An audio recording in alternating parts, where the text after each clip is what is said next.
Now, most investors, it doesn't matter how old you are, they rely heavily on making sound decisions, correct? Yeah. And obviously skill, but making decisions is primarily happening in the frontal lobe of your brain. Your frontal lobe houses the prefrontal cortex, and that can age, and that can also get inflamed due to stress, due to lack of sleep.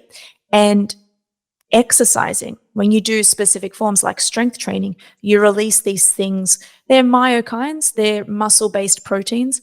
They get released from the muscle, and they travel through the bloodstream up to your brain, and they cross your brain through the blood-brain barrier, and then they go into the prefrontal cortex, and they have an effect on your cognitive processes, such as thinking, information processing speed. This is actually the best time, it sounds crazy, but the best time to make a decision is within a 20-minute window of doing intense exercise. I do.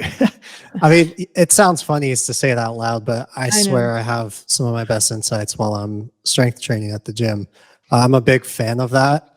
I personally hate cardio, but I know a lot of people love it. So what is it about strength training that in this particular instance makes it better for the prefrontal cortex? Well, what you do, so the 90s and the early 2000s, when it came to scientific literature, was all about aerobic activity.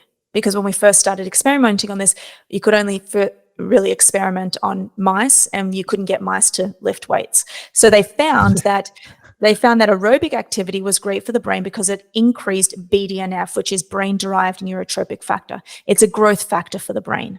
But then they started doing studies, and this wasn't until around 2012 onwards, they started doing studies on strength training, and they found a whole different approach to it, and it was much better.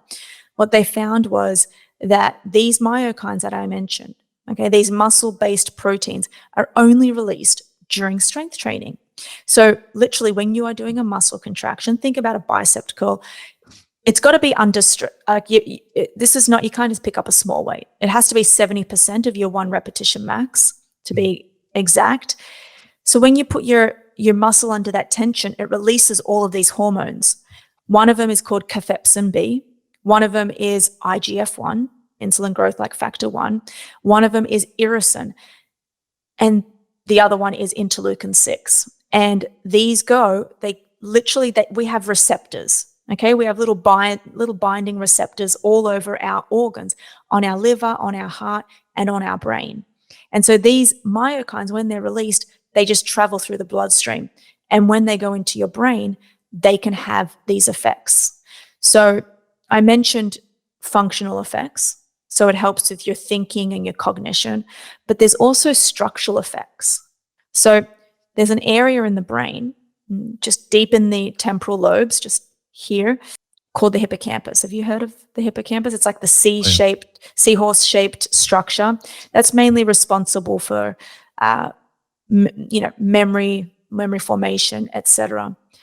We can actually grow new brain cells, new neurons within the hippocampus from activity like this, from strength training. So that's another huge reason why we should be doing that.